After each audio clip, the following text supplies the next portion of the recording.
Freunde, ich zeige euch heute den Knuckleball. Eine sehr schwere Schusstechnik meiner Meinung nach, aber wenn sie klappt, dann ist sie wunderschön. Und ja, dann halte ich euch nicht mehr lange auf und lasst uns anfangen. Am besten wäre es für den Knuckleball als Orientierung, dass ihr in die Nahtstelle schießt.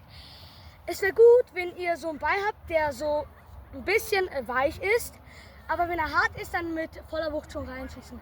Also bei harten Bällen, bei normalen Bällen hier mit dem Innenspann, nicht mit der Innenseite und auch nicht mit dem Vollspann, sondern mit dem Innenspann.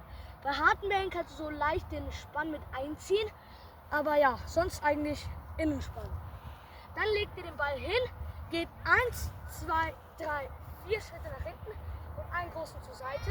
Wichtig ist, ihr läuft auf den Vorderfüßen an, dann den Ball treffen mit dem Innenspann, wie gesagt, durchziehen und mit dem Hinterbein abspringen.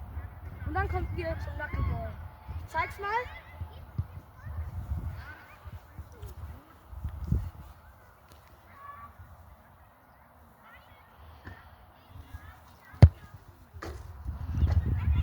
Der Knuckleball war jetzt nicht so gut.